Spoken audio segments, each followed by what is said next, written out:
Hello everyone, welcome back to our channel Stairs to Excellence. This is your friend आमिया अलवीरा। हमारे इस channel पे आपको बीएड रिलेटेड हर एक सब्जेक्ट के बारे में डिटेल इन्फॉर्मेशन मिल जाएंगी। अगर आप हमारे इस चैनल पे न्यू हैं, अभी तक सब्सक्राइब नहीं किया है तो हमारे चैनल को ज़रूर सब्सक्राइब कीजिए। तो गाइस, आज का हम सेशन स्टार्ट करते हैं जेंडर रिलेटेड कंसेप्ट। इसमें हम डिस्कस करेंगे फेमिनिज्म के बारे में। हमारा पिछला वीडियो था पैट्रियार्की एंड सेक्सुअलिटी पे। अगर आपने हमारा प्रीवियस वीडियो मिस कर दिया है तो डोंट वरी, मैंने लिंक डिस्क्रिप्शन बॉक्स में दे दिया है, वहाँ से इजीली हमारे सारे सब्जेक्ट्स के वीडियोस देख सकते हैं। चलिए स्टार्ट करते हैं फेमिनिज्म को तो देख लेते हैं। फेमिनिज्म एक्चुअल में है क्या? बहुत सारे कल्चर में क्या होता है, जो मेन है उसको ज़्यादा प्रेफर किया जाता है, उसको प्रेफरेंशियल ट्रीटमेंट दिया जाता है एज़ कम्पेयर टू वुमेन, ठीक है, उसे ज़्यादा प्रायोरिटी दी जाती है।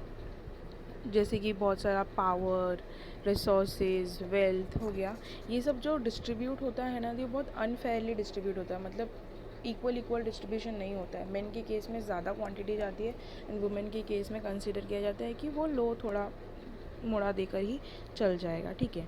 तो फेमिनिज्म एक्चुअली एक एक्टिविटी है जो सपोर्ट करती है वुमेन्स के राइट्स को और उनके इंटरेस्ट को। फेमिनिज्म को डिटेल्स में देखते हैं हम। Feminism is the belief in the equality of sexes, but it is often mistaken as the fight for women's right alone. मतलब ये एक विश्वास है जिसमें फेमिनिज्म का मेन फोकस क्या है कि वो दोनों सेक्स, चाहे वो मेल हो या फीमेल हो, दोनों को वो इक्वल कंसिडर करती है। बट ऑफन लोग क्या मिस्टेक करते हैं इसको समझने में कि फेमिनिज्म सिर्फ वुमेन के राइट को ही प्रेफर करती है या वुमेन को सुपीरियर समझती है, ठीक है। It is the believe that main and women should have equal treatment, respect, rights and opportunities. ये बिलीव करता है कि मेन एंड वुमेन सोसाइटी में इनको इक्वली ट्रीट करना चाहिए, इनको इक्वल रिस्पेक्ट मिलनी चाहिए, इनका हक सेम होना चाहिए और इनको इक्वल अपॉर्चुनिटीज़, रास्ते मिलने चाहिए, मौका मिलना चाहिए सो दैट वो ग्रो हो सके। मेन फोकस फेमिनिज्म का ये है कि जो फाइट है, जो लड़ाई है, वो एक्चुअल में मेन सेंटर सोसाइटी जो है, मेन सेंटर वर्ल्ड पैट्रियार्की जो है, उसके अगेंस्ट लड़ना चाहती है, वुमेन्स के राइट के लिए, हक के लिए, ठीक है। The term feminism was first use by Charles Fourier in 1837। मतलब जो वर्ड फेमिनिज्म है वो वर्ड यूज़ किया गया था चार्ल्स फोरियर के द्वारा ईयर 1837 में, to link the status of women and social progress. जो सोसाइटी में जो वुमेन का प्रोग्रेस है और उनका जो स्टेटस है, उस चीज़ को लिंक करने के वजह से ये वर्ड को यूज़ किया गया था चार्ल्स फोरियर के द्वारा, ठीक है। Feminism is an organised activity aimed at achieving political, social and economic rights for women and establishing equality of sexes. मतलब ये एक एक्टिविटी है जिसका मेन एम है अचीव करना political right, social right, economic right women का, और establish करना इक्वालिटी ऑफ सेक्सेस। मतलब चाहे मेल हो या फीमेल हो, दोनों को इक्वल राइट्स मिले पॉलिटिक्स में, सोसाइटी में और इकोनॉमिक। फेमिनिस्ट एक्टिविटी में, फेमिनिस्ट मूवमेंट का बेसिक आइडिया ये था कि वुमेन को जो उनका हक मिले, अधिकार मिले। मोस्ट स्पेशली जो बेसिक आइडिया है उनका, वो ये कहते हैं कि वुमेन जो है वो एज ए ह्यूमन है। जिस तरह से एज अ मेल को ह्यूमन कंसिडर करके उसे सारे हक, सारे राइट्स मिलते हैं, अपॉर्चुनिटीज़ मिलते हैं, सिमिलरली एक वुमेन को भी मिलना चाहिए। इसी बेसिस पे क्या हुआ था, जो फेमिनिज्म है वो हमारी आज की डेट की कहानी नहीं है, 21वीं सदी की कहानी नहीं है, 21st सेंचुरी की कहानी नहीं है। वो एक्चुअल में बहुत पहले स्टार्ट हो चुका था। इसी वजह से फेमिनिज्म के इस मूवमेंट को वेव्स ऑफ फेमिनिज्म कहा गया है। मतलब कि हिस्टोरिकल बैकग्राउंड फेमिनिज्म का क्या है, जो हिस्ट्री है फेमिनिज्म का, इसको 4 पार्ट में डिवाइड किया गया है। पहला पार्ट है फर्स्ट वेव, जो कि स्टार्ट हुआ था 19th सेंचुरी से और चला था 20th सेंचुरी तक। इसका मेन मोटिव क्या था, concern with the opening up opportunities for women. मतलब नए नए रास्ते, अपॉर्चुनिटीज़, मौके वुमेन के लिए ओपन किया जाए। सेकेंड वेव जो कि था, स्टार्ट हुआ था 1960s में और चला था 1980s तक। इसमें क्या आइडियोलॉजी थी, based on working class socialism. जो भी व्यक्ति, वुमेन्स जो थी, जो बाहर काम करने के लिए जाती थी, उनका सोसाइटी में जो रिस्पेक्ट था, जो राइट्स थी, उन चीज़ के ऊपर इन्होंने फाइट करना स्टार्ट किया उसके ऊपर इनका फोकस था। Sexuality and reproductive rights were important issues, मतलब सेक्सुअलिटी और रिप्रोडक्टिव राइट जो अधिकार है वो वुमेन के इंपॉर्टेंट इश्यूज़ है, इन सारे इश्यूज़ के ऊपर ध्यान दिया गया था सेकेंड वेव ऑफ फेमिनिज्म में। थर्ड वेव था 1990s में स्टार्ट हुआ और चला था 2000 तक। 2000 में इनका एम क्या था? Aimed at breaking boundaries set for women, मतलब जो एक लेवल बाउंड्री सेट किया गया था, कि एक दायरा सेट किया गया था वुमेन के लिए कि वो इनसे आगे नहीं बढ़ सकती है, उन सारे बाउंड्रीज़ को तोड़ने की कोशिश की गई है इस थर्ड वेव में। एंड फोर्थ वेव जो लास्ट है, जो चल रहा है, स्टार्ट हुआ था 2012 में और अभी तक आज के डेट तक करेंटली चल रहा है, इसका आइडिया था associated with the use of social media, मतलब सोशल मीडिया का यूज़ करके, टेक्नोलॉजी को यूज़ करके किस तरह से वुमेन को डिस्क्रिमिनेट किया गया या वुमेन को परेशान किया गया, उस चीज़ के ऊपर इन्होंने फोकस किया है। वन बाय वन हम सारे वेव्स को डिटेल्स में देख लेते हैं। सबसे पहला first wave of feminism. First wave of feminism was a period of feminist activity that occurred during the 19th and early 20th century, मतलब ये स्टार्ट हुआ था 19th सेंचुरी में और चला था अर्ली 20th सेंचुरी तक through out the western world. जितनी भी वेस्टर्न कंट्रीज़ है ना, वहाँ पर एक्चुअल में ये फर्स्ट वेव ऑफ फेमिनिज्म जो है स्टार्ट हुआ था। इसका फोकस था लीगल इश्यूज़ पे, primarily on securing women's right to vote. तो इसका सबसे पहला फोकस था जो भी लीगल इश्यूज़ है वुमेन के लिए उस पर, और सबसे पहला उसमें लिस्ट था कि वुमेन को अधिकार मिलना चाहिए वोट का, अपनी सरकार चूज़ करने का उन्हें अधिकार होना चाहिए, जो कि वो टाइम पे अवेलेबल नहीं था वुमेन्स के लिए। तो एक्चुअल में फर्स्ट वेव ऑफ फेमिनिज्म जो है क्या चाहती है, व्हाट डिड इट वांट? सबसे पहला वुमेन सफरेज, मतलब राइट टू वोट, वुमेन को वोट करने का अधिकार मिलना चाहिए। उस टाइम पे क्या होता था, अगर वुमेन फ्रीडम की मांग करती थी उन्हें एज अ क्रिमिनल समझा जाता था, जबकि ये अपनी आज़ादी मांगना कोई क्राइम नहीं है और उन्हें एज अ क्रिमिनल नहीं समझा जाता, कोई कैदी नहीं है वो, ठीक है, तो उनके साथ क्रिमिनल जैसा बिहेवियर भी नहीं करना चाहिए। तो इसी चीज़ के ऊपर फर्स्ट वेव ऑफ फेमिनिज्म जो है, लड़ाई जो मूवमेंट थी वो चली थी।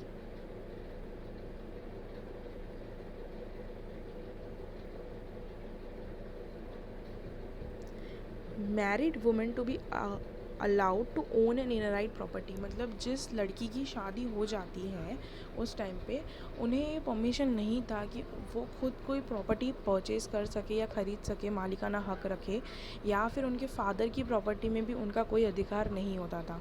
तो उस टाइम में ये नया रूल निकाला गया कि जिसमें वो खुद भी अकेले प्रॉपर्टी ओन कर सकती है, इवन आफ्टर मैरिज वो अपने फादर के प्रॉपर्टी पे भी अपना अधिकार जमा सकती है, राइट है उनका कि वो उसे भी इनराइट करे जिस तरह से बाकी उनके ब्रदर्स करते हैं। And obtained legal identity from husband, और उनकी एक सेपरेट आइडेंटिटी होनी चाहिए जो उनके हस्बैंड के साथ मेनली डिपेंड नहीं हो, ठीक है, उनके हस्बैंड के बेसिस पे उनकी अलग पहचान होनी चाहिए। ऐसा नहीं होना चाहिए कि ये मिसेस शर्मा ही है, ठीक है, वो पर्टिकुलरली एक Mrs so and so person हो सकती है, अगेन वो अभी हस्बैंड की आइडेंटिटी जो है वो ऑब्वियसली पोर्ट्रे कर सकती है, उसमें कोई प्रॉब्लम नहीं है, बट सिर्फ वो उनकी पहचान अगर ऐसे रह जाए एक पर्टिकुलर आइडेंटिटी की तरफ, तो फिर वो बहुत नेगेटिव इम्पैक्ट रहता है उनके लाइफ के लिए, ठीक है, उस चीज़ के ऊपर भी लड़ाई लड़ी। And women to be allowed to stand in elections, मतलब सिर्फ वोट करने का अधिकार ही इनफ नहीं था, उन्होंने ये मूवमेंट में ये भी लीगल राइट जो है कि वुमेन्स को भी ये हक मिले कि वो भी खुद इलेक्शंस के लिए खड़ी हो सके, उस पर भी फोकस किया गया था, उसके भी अचीव करने की कोशिश की गई थी।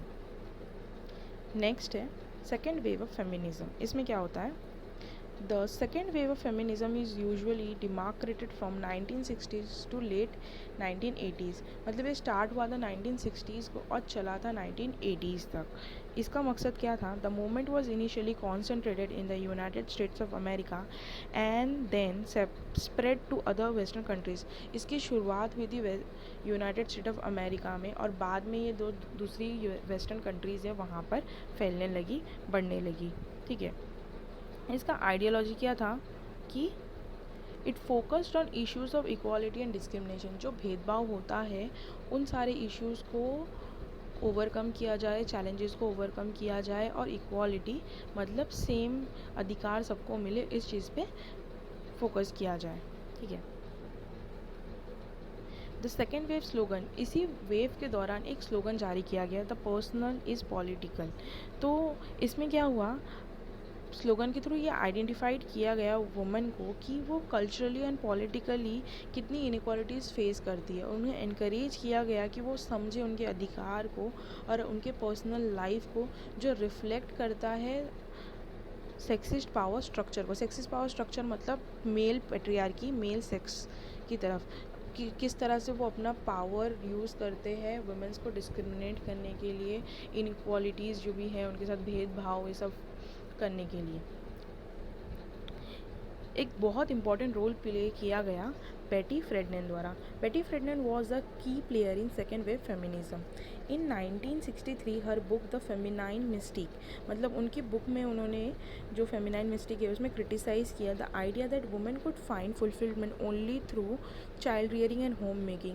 मतलब जो आइडियोलॉजी था उस टाइम के लोगों का कि वुमेन जो है वो कंप्लीट फील कर सकती है सिर्फ बच्चों को पालन पोषण में और घर संभालने में, ठीक है, उनको सेटिस्फेक्शन जो है वो यही चीज़ों पे मिल सकती है। तो उन्होंने इस आइडिया को क्रिटिसाइज़ किया और कहा कि नहीं, वुमेन सिर्फ घर संभालने में या बच्चों का पालन पोषण में ही इम्पोर्टेंट नहीं है, वो बाहर भी जाके दूसरे काम कर सकते हैं, उनके और भी विशेज़ है, उनके और भी हक है, अपॉर्चुनिटीज़ है जो उनको मिलना चाहिए।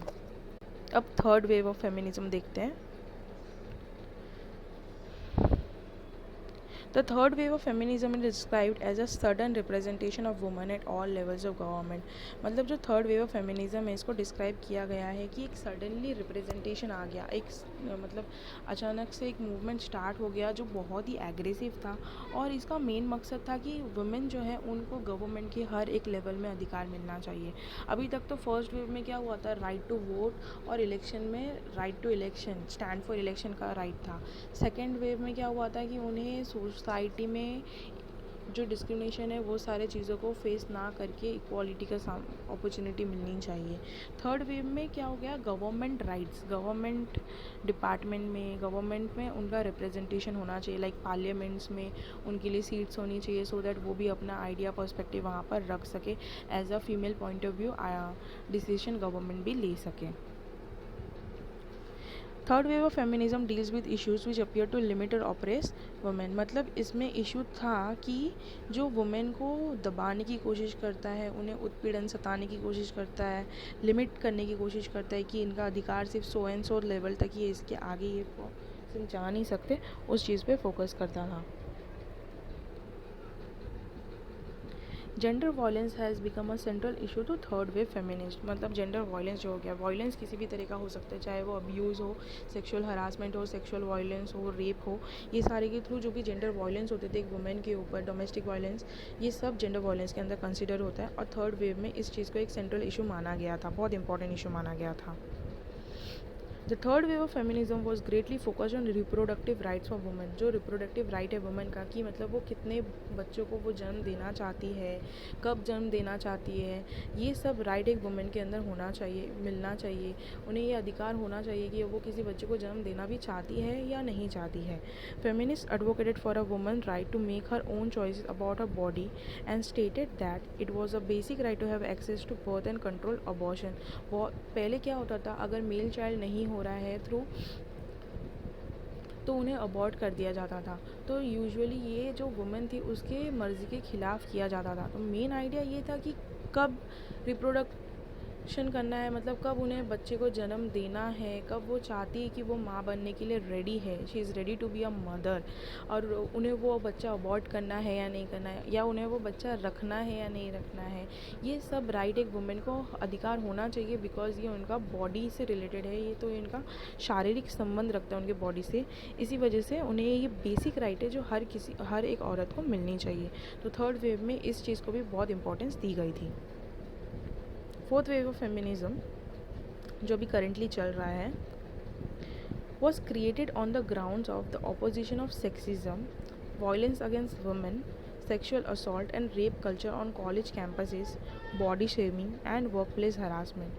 फोर्थ वेव फेमिनिज्म जो था वो ये इन कुछ फैक्टर्स के ऊपर डिपेंड करता था, जिसमें सेक्सिज्म के खिलाफ अपोजिशन करना, वायलेंस वुमेन के अगेंस्ट, डोमेस्टिक वायलेंस हो, अब्यूज़ हो, सेक्सुअल असॉल्ट मतलब सेक्सुअली किसी को हरास करना, सेक्सुअली किसी को एक्सप्लॉइट करने की कोशिश करना वुमेन को, रेप कल्चर कॉलेजेस में, जो लड़कियां घर से बाहर जाती थी कॉलेज में पढ़ने के लिए या काम करने के लिए, सिर्फ कॉलेज कैंपस की बात नहीं है, ऑर्गेनाइजेशंस, इंस्टीट्यूशंस, बहुत सारे जगह में आपको ऐसे केसेस वेरी कॉमनली सुनने मिलेंगे कि वहाँ पर अकेली लड़की थी या फिर कुछ ऐसा था कि लड़कियाँ आगे आ रही है। यही चीज़ से जो है वो मेल सेक्स जो है उनको बहुत प्रॉब्लम होती है, उन्हें बहुत हेजिटेशन फील होता है, अच्छा नहीं लगता है, तो वो क्या करती है, उन्हें कंट्रोल करने की कोशिश करते हैं। फॉर दैट वो लोग रेप कल्चर जो है, सो दैट डर के लड़कियाँ कॉलेज आना बंद कर दे, ऑफिस आना बंद कर दे। बॉडी शेमिंग, मतलब अगर कोई बहुत थिन है या कोई बहुत फैट है तो उनके लिए अलग अलग कमेंट्स पास करना, उन्हें चॉइस नहीं करना, इस तरह से उनको body shaming. And work place harassment, office हो गया, ऑर्गेनाइजेशन हो गया, चाहे वो बॉस हो या अलग कलीग्स हो, दूसरे एम्प्लॉयज़ के द्वारा बहुत सारे टाइप के हरासमेंट्स की जाते थे, मेंटली, फिजिकली, अलग अलग टाइप के हरासमेंट्स की जाती थी फोर्थ वेव फेमिनिज्म में। It began with Laura Bates everyday feminism project in 2012, मतलब इसकी शुरुआत हुई थी 2012 में और ये किया गया था लॉरा बेट के द्वारा। और उनका प्रोजेक्ट क्या था, एवरीडे फेमिनिज्म, जिसमें डिस्प्ले किया गया some example of sexism around the globe. मतलब ये सिर्फ प्रॉब्लम एक पर्टिकुलर कंट्री की नहीं थी या वेस्टर्न कंट्री की नहीं थी, ये पूरा अराउंड द ग्लोब जितनी भी कंट्रीज थी सब लोग ये प्रॉब्लम फेस कर रहे थे। तो लॉरा बेट ने अपने इस प्रोजेक्ट के थ्रू इसे स्टार्ट किया था 2012 में। इसी मूवमेंट से इंस्पायर होकर एक नया मूवमेंट आया था 2017 में, जो कि बहुत पॉपुलर हुआ था, वो था मी टू मूवमेंट। इस मूवमेंट को एक्चुअली स्टार्ट किया था तराना बुर्क ने। The me too movement was started by Tarana Burke in 2006 but became a social media trend in 2017 after the outing of movie mogul Harvey Weinstein as a serial sexual predator against women in the film industry। Actually ये movement start तो हो चुका था 2006 में ही एक social media trend में, लेकिन ये आया 2017 में। और ये रिज़ल्ट हुआ क्योंकि एक मूवी आई थी हार्वी विंस्टन, जिसमें बताया गया कि किस तरह से फिल्म इंडस्ट्री में वुमेन को के खिलाफ कैसे जो भी डायरेक्टर प्रोड्यूसर है इन्हें एज अ सेक्सुअल प्रेडेटर के जैसा दिखाया गया था। तो इस मूवी के बाद ये मी टू मूवमेंट पॉपुलर हुआ एंड सोसाइटी में आपको बहुत फेमिलियरली सुनने मिला होगा हर एक बैकग्राउंड से, चाहे वो हॉलीवुड से लेकर बॉलीवुड, टॉलीवुड, हर टीवी बैकग्राउंड, हर जगह पे आपको सुनने मिला होगा। ये मी टू मूवमेंट का सामना हर एक वुमेन को फेस करना पड़ा है जो भी एक्ट्रेस बनने की रेस में आई है, ठीक है। तो fourth wave of feminism actually main deal करता है जो भी सोशल मीडिया रिलेटेड जो भी चीज़ें होती है, साइबर क्राइम, ये मी टू मूवमेंट हो गया, टीवी लाइन में आने के लिए, एक्ट्रेस बनने के लिए जो भी problem, casting couch and all, इसका सामना करना पड़ता है मूवमेंट। इसके लिए फोर्थ वेव फेमिनिज्म जो है ना वो मी टू मूवमेंट के लिए बहुत पॉपुलरली जाना जाता है। तो ये थे 4 मूवमेंट्स फेमिनिज्म के। अब हम डिस्कस करेंगे कुछ काइंड्स ऑफ फेमिनिज्म। फेमिनिज्म के अलग अलग तरह क्या है। सबसे पहला लिबरल फेमिनिज्म, जो इक्वल राइट्स पे फोकस करता है। सेकंड रेडिकल फेमिनिज्म, जो बहुत एग्रेसिव है एंड सिर्फ और सिर्फ वुमेन राइट पे फोकस करता है और ये कोशिश करता है कि किसी भी तरह से सिर्फ वुमेन के हक को या राइट्स को एक्सेप्ट किया जाए। ये पैट्रियार्की जो है, जो हमारे रूट्स में इंटैक्ट है, उस चीज़ को निकालने की कोशिश करने पे बिलीव करता है। थर्ड सोशलिस्ट फेमिनिज्म, सोसाइटी से रिलेटेड है, सोसाइटी में क्या क्या प्रॉब्लम्स वुमेन को फेस करना पड़ता है उस चीज़ पे, और भी क्या क्या इश्यूज़ है उस पर। फोर्थ कल्चरल फेमिनिज्म, कल्चर में किस तरह से फेमिनिज्म को प्रॉब्लम है, वुमेन्स को क्या प्रॉब्लम फेस करनी पड़ती है नहीं कल्चरली, उस चीज़ पे फोकस करता है। एंड लास्ट इको फेमिनिज्म, जो हमारी सोसाइटी, हमारे नेचर से रिलेटेड है, ठीक है। अब वन बाय वन डिटेल्स में सारे फेमिनिज्म की काइंड्स को देख लेते हैं। तो सबसे पहला liberal feminism. Liberal feminism is an individualistic form of feminist theory which focuses on women's ability to maintain their equality through their own actions and choices। मतलब ये जो फेमिनिज़म है लिबरल, इसका आइडियोलॉजी ये है कि एक इंडिविजुअल फेमिनिस्ट थियरी है जिसका फोकस है कि वुमेन की खुद की जो एबिलिटी है वो मेंटेन करती है उनकी इक्वालिटी, उनके हर एक एक्शन पे, उन्हें हर एक चॉइस पे, ठीक है।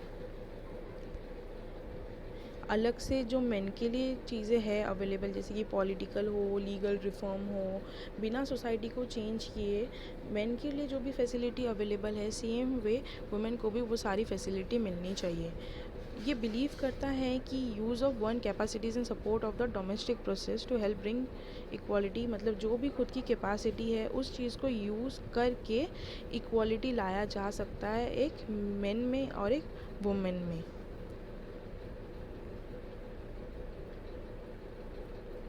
ये इस आइडियोलॉजी पे बिल्कुल नहीं चलती है कि इसको सोसाइटी को रीऑर्गेनाइज करना है, ठीक है।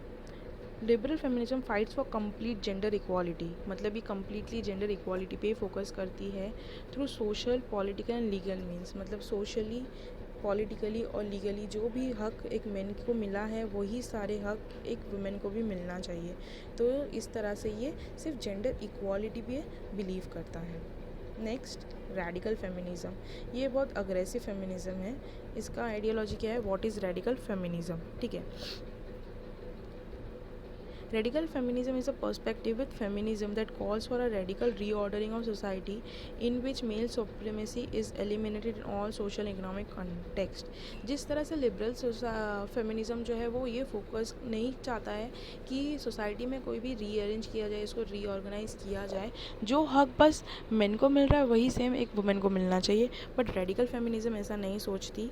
इसका पॉइंट ऑफ व्यू ये है कि इसका पर्सपेक्टिव कि फेमिनिज़म जो है उसको सोसाइटी को रीऑर्डर करना चाहिए, ठीक है। जो मेल सुप्रीमेसी दिया गया, हर चीज़ में मेल को पावर ज़्यादा दी गई है, तो उस चीज़ को चेंज करके वुमेन को ज़्यादा पावर दिया जाना चाहिए या वुमेन को कंसिडर करना चाहिए, ठीक है। रेडिकल फेमिनिज़म जो है वो बिलीव करता है कि ये हमारी सोसाइटी में इतना डीपली मतलब रूटेड है सोसाइटी में, तो एक ही इसका जवाब एक ही है कि इसे किस तरह से निकाल सकता है। सिर्फ जेंडर को जो है ना वो टोटली एलिमिनेट कर देना चाहिए, मतलब कोई भी ऐसा कंसिडर नहीं करना चाहिए कि ये मेल है तो इसे ऐसा मिलेगा, ये फीमेल है, इस चीज़ को कंसिडर नहीं करना चाहिए। जेंडर मतलब क्या, जो सोशल रिप्रेजेंटेटिव मेल होना या फीमेल होना, उनके जो रोल्स एंड रिस्पॉन्सिबिलिटीज़ है जो सोसाइटी या कल्चर डिसाइड करती है, इस चीज़ को कम्प्लीटली एलिमिनेट करना चाहती है रेडिकल फेमिनिज़म, ठीक है।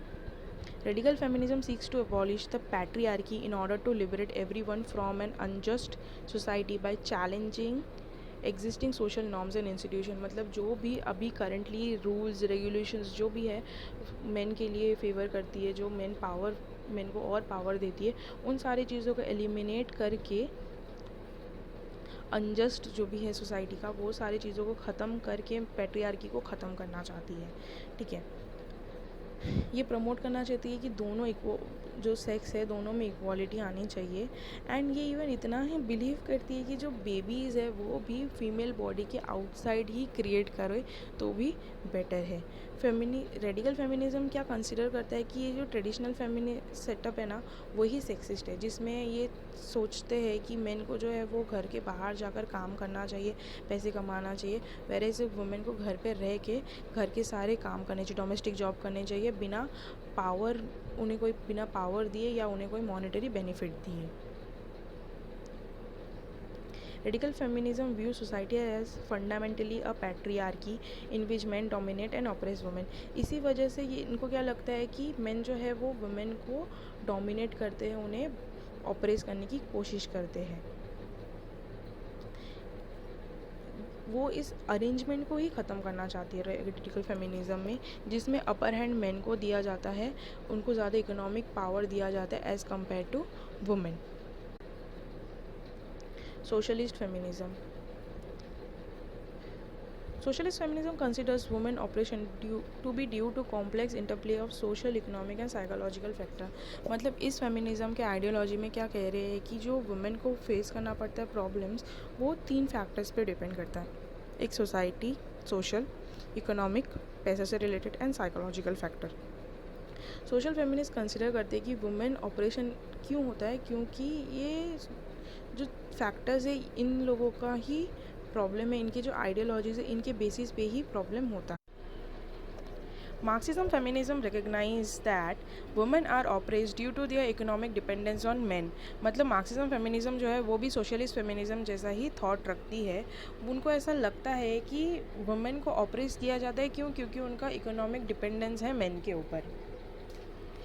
Thus, they insist that the only way to end the oppression of women is to overthrow the capitalist system. उनको ऐसा बिलीफ है, उनको लगता है कि अगर कैपिटलिस्ट सिस्टम जो है मतलब मॉनेटरी सिस्टम, उसको अगर ओवरथ्रो कर देंगे या उसको ख़त्म कर देंगे तो वुमेन के ऊपर जो ऑपरेशन होती है या वुमेन के ऊपर जो दबाव बनाया जाता है मेंस द्वारा पैट्रियार्कियल सोसाइटी में, वो पॉसिबल नहीं हो पाएगा. Next, cultural feminism. Cultural feminism refers to a philosophy that men and women have different approaches to the world around them, and that greater value should be placed on the way women approach the world. मतलब इसमें क्या हो रहा है, जो women का actual nature है, basic nature है, उस चीज़ को इसमें ज़्यादा इंपॉर्टेंस दिया जाना चाहिए. एक वुमेन होके वो वर्ल्ड को किस तरह से देखती है, उसका पॉइंट ऑफ व्यू अलग होता है, और एक मैन का पॉइंट ऑफ व्यू अलग होता है वर्ल्ड की तरफ. तो ये फ़िलॉसफी, ये कल्चरल फेमिनिज्म का कि जो डिफरेंट अप्रोचेस है स्पेशली वुमेन का, उससे ज़्यादा वैल्यू देना चाहिए, वुमेन के पॉइंट ऑफ व्यू को वैल्यू मिलना चाहिए. ठीक है.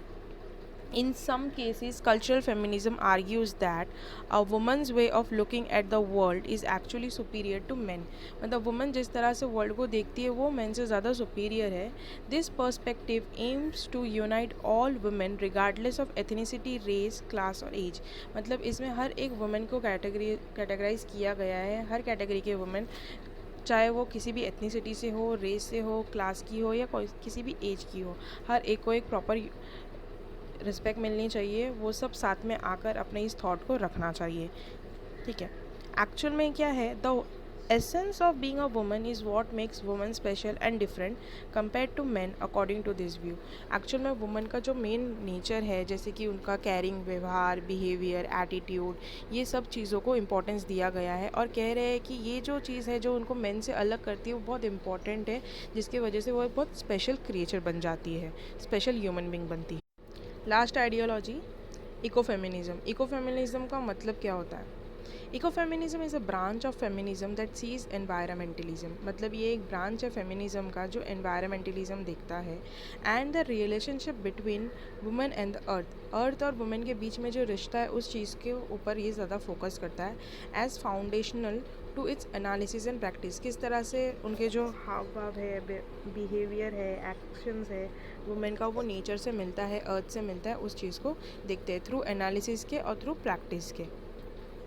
Ecofeminist thinkers draw on the concept of gender to analyze the relationship between humans and the natural world. ये सिर्फ ऐसा नहीं है कि सिर्फ वुमेन को ही कंसिडर कर रहा है, ये बाकी relationship as a human being का रिलेशनशिप और वर्ल्ड का क्या रिलेशनशिप, उस चीज़ को भी एनालाइज करता है. Ecofeminist analyse explores the connection between the women and nature. अब ये जो कनेक्शन है वो किस किस रूप से कनेक्टेड है, किस फेस के है, वो है कल्चर, थ्रू रिलीजियन, लिटरेचर और आइकोनोग्राफी. इन चारों फैक्टर्स के थ्रू वुमेन को वो कनेक्ट करने की कोशिश करते हैं नेचर में. सो बेसिकली फेमिनिज़म का मतलब होता है इक्वालिटी, ना कि फेमिनिज़म का ये मतलब है कि वो मेन को, वुमेन को ज़्यादा सुपीरियर बनाना चाहता है मेन के अगेंस्ट में, या वो मेन के ख़िलाफ़ है, या मेन के राइट्स के ख़िलाफ़ है, मेन के पावर के ख़िलाफ़ है. फेमिनिज़म का एक्चुअल मोटिव सिर्फ यही है, जिस तरह से मेन को रिस्पेक्ट, रिस्पॉन्सिबिलिटीज़ और अपॉर्चुनिटीज़ मिलती है सोसाइटी में, सिमिलरली वुमेन को भी उतने ही राइट्स, रिस्पॉन्सिबिलिटीज़ और अपॉर्चुनिटीज़ मिल. गाइस, आज का हमारा वीडियो यहीं पर ख़त्म होता है. अगर आपको हमारा वीडियो पसंद आया है तो ज़रूर लाइक कीजिए, शेयर कीजिए, सब्सक्राइब करना नहीं भूलिएगा, बेल आइकन को ज़रूर हिट कीजिएगा हमारे फ्यूचर वीडियोस के लिए. Thank you.